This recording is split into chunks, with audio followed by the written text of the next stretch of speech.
Hello friends, स्वागत है आपका वाईपी एजुकेशन ट्रिक चैनल पर। तो दोस्तों, एग्रोनॉमी का सिलेबस चल रहा है आपका क्लास 12 एग्रीकल्चर का, और 12 एग्रीकल्चर की क्लास में आज हम सेब की खेती के बारे में समझेंगे। अभी आपके फल इसमें चल रहे हैं, ठीक है। तो आपको बताना चाहेंगे, वाईपी एजुकेशन ट्रिक चैनल पे आप नए हैं या अभी तक आपने चैनल को सब्सक्राइब नहीं करा है तो नीचे रेड कलर के सब्सक्राइब बटन पे क्लिक कर लें। बराबर में बेल आइकन की घंटी है, उसको भी प्रेस कर लें। इससे क्या होगा कि जब भी हम वीडियो को अपलोड करेंगे तो उसका नोटिफिकेशन सबसे पहले आपके पास पहुँच जाएगा। दोस्तों, कभी कभी क्या होता है कि नोटिफिकेशन नहीं भी पहुँच पाता है, तो उसके लिए इस वीडियो के डिस्क्रिप्शन में हमने टेलीग्राम चैनल की भी लिंक दे दी है और अपने व्हाट्सएप ग्रुप की भी लिंक आपको दे दी है। वहाँ पे आप ऐड हो जाइए, सारे वीडियो लेक्चर आपको वहीं पे मिलते रहेंगे। तो अब बिना किसी देरी के करेंगे वीडियो को स्टार्ट। देखो, सबसे पहले आपको ये समझना है कि भाई जो सेब है, सेब का वनस्पति नाम क्या है। 1 नंबर का क्वेश्चन यहाँ से बनेगा। तो ये है आपका पायरस मैलस, ये आपको ध्यान रखना है। दूसरा इसका जो ध्यान रखना है वो याद रखना है आपको, कुल यानी फैमिली, किस फैमिली का है, तो ये रोजेसी है। अगर हम इसमें क्रोमोसोम की संख्या की बात करें, गुणसूत्र की संख्या की बात करें, तो ये 34 है। ये 3 पॉइंट आपको अच्छे से याद करने हैं। अब चलिए आगे की ओर चलते हैं। अगला जो पॉइंट है हमारा वो है सेब। देखो, रोजेसी कुल का सदस्य है, सेब फलों का राजा कहलाता है। तो सेब किस कुल का सदस्य है, आपको ध्यान रखना है, रोजेसी। अब इसकी बात करेंगे हम जलवायु की बात। भाई, कौन सी टाइप की जलवायु इसके लिए उपयुक्त होती है, किसके लिए, सेब की खेती के लिए। तो चलिए समझते हैं। भाई, सेब की खेती के लिए ठंडी जलवायु की आवश्यकता होती है, जिसको पत्ती गिराने के लिए अधिक निम्न तापक्रम की आवश्यकता होती है। जाड़े की ऋतु लंबी तथा तापक्रम अधिक निम्न होना चाहिए। मार्च तथा अप्रैल में इस पर फूल पैदा होते हैं। उस समय वर्षा तथा तापमान में उतार चढ़ाव इस पर अधिक प्रभाव डालता है। अब जलवायु का हमने पता कर लिया, तो अब आपको समझना है मृदा, कि भाई सेब के लिए कौन सी मिट्टी सबसे अच्छी होती है। चलो, इसकी खेती के लिए दोमट मटियार भूमि उपयुक्त समझी जाती है, जो कुछ ऊंचे स्थान पर ना होने के साथ साथ जल निकास की अधिक उचित व्यवस्था वाली है। यानी जो कुछ ऊंचे स्थान पर होने के साथ साथ जल निकास की उचित व्यवस्था वाली है। कंकरीली, पथरीली एवं क्षारीय भूमि इसके लिए ठीक नहीं समझी जाती है। मिट्टी का पीएच कुछ अम्लीय होना चाहिए। ये हो गई मृदा। अब हम बात करेंगे, देखो, इसकी किस्में। तो आप वीडियो को लास्ट तक देखना, लास्ट तक बने रहना। सारा इसका खेल आज इस वीडियो में होने वाला है। फसल किसकी पढ़ रहे हो आप, सेब की। तो शीघ्र पकने वाली जो किस्में हैं वो समझो कौन कौन सी हैं। भाई, शीघ्र पकने वाली फसलें, तो यहाँ पे आप देखिए, आपको बहुत सारी बताई गई हैं, लेकिन इसमें से आप 4-6 जरूर याद रखना है आपको। देखो, समर गोल्डन, ये क्या है, समर गोल्डन, ये शीघ्र पकने वाली फसल है। नेक्स्ट है किंग ऑफ पिपन, ये जो किस्म है किंग ऑफ पिपन, ये अच्छी है, ये भी शीघ्र पकने वाली है। किसकी किस्म पढ़ रहे हो आप, सेब की। Early Sunbury, Jacques grep, टाइडमैन्स early और बेनोनी, आयरिस पिच, फैनी, प्रिंसेज, रेड जून, ये जो किस्में हैं वो शीघ्र पकने वाली है। अब मध्यम किस्में कौन सी हैं, तो मध्यम के बारे में समझो आप। देखो, मध्यम कौन कौन सी हैं।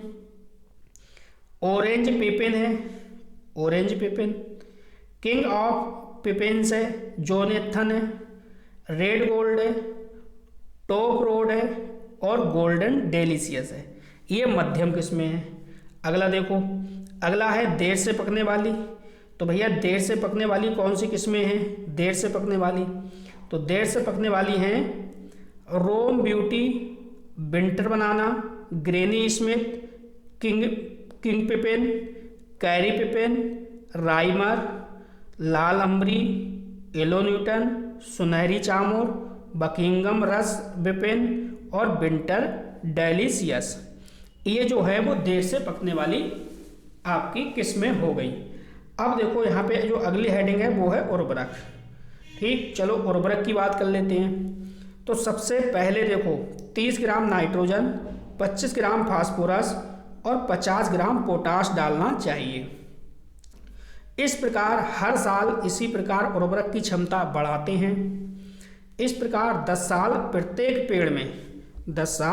पेड़ में 300 ग्राम नाइट्रोजन, 250 ग्राम फास्फोरस, 500 ग्राम पोटाश डालना पड़ेगा।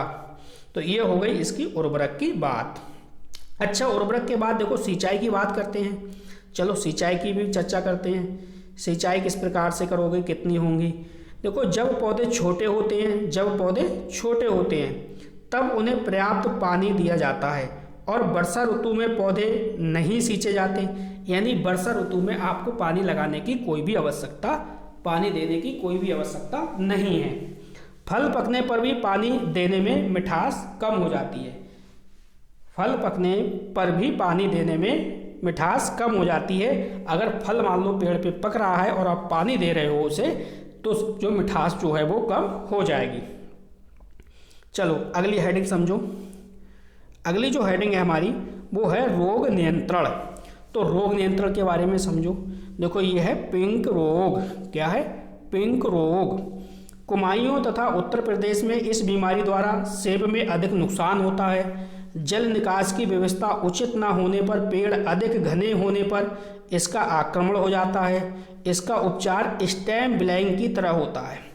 इसका जो उपचार है वो स्टेम ब्लैक की तरह होता है।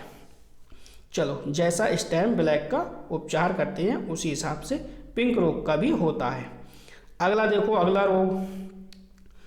रोग जो है आपका वो है ब्राउन रोट।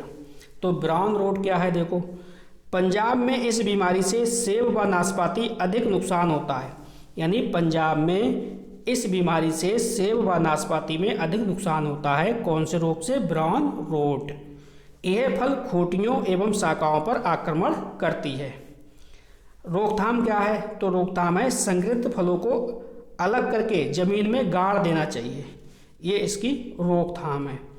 पाउडरी मिल्ड्यू, ये देखो कौन सा रोग है। यह पत्तियां, तने, फूल तथा छोटे फलों पर आक्रमण करते हैं। इसकी रोकथाम के लिए क्या करोगे आप? तो इसकी रोकथाम के लिए मेडुलरी लगी हुई शाखाओं को जड़ से काट देना चाहिए। भैया इसका और कोई उपचार नहीं है, जड़ से काट देना चाहिए। तथा चूना गंधक या बोडो मिश्रण फल लगने के तुरंत बाद इसे छिड़क देना चाहिए। तो ये हो गया पाउडरी मिल्ड्यू रोग। Next stem black. तो यह भी सेब का एक रोग है। जो स्टेम ब्लैक है ये भी सेब का क्या है? एक रोग है। दोस्तों इस वीडियो को लाइक करिए, ज़्यादा से ज़्यादा इस वीडियो को लाइक करिए और इस वीडियो की लिंक को अपने सभी दोस्तों में शेयर करिए। चलो अगला देखो हेडिंग क्या है। अगला हेडिंग है हमारा वो है भंडारण। अब देखो भंडारण में क्या है भाई। देखो सेब को शीत भंडार में 0 डिग्री सेंटीग्रेड से 1.70 डिग्री सेल्सियस या सेंटीग्रेड बोलो, बात है कि ये ताप तथा 90% आपेक्षिक आर्द्रता पर 6 से 7 माह तक भंडारित किया जा सकता है। तो ये भंडारण की बात हो गई। अब यहाँ पे देखो उपज की बात। चलिए उपज के बारे में भी समझ लीजिए। देखो उपज के बारे में क्या समझोगे। मैदानी क्षेत्रों में 200 से 250 कुंटल, मैदानी क्षेत्रों में 200 से 250 कुंटल तथा पहाड़ों पर 500 से 600 कुंटल। यानी मैदानी क्षेत्रों में बात करें तो 200 से 250 कुंटल तक, यानी 250 कुंटल तक, तथा पहाड़ों पर 500 से 600 कुंटल प्रति हेक्टेयर उपज प्राप्त होती है।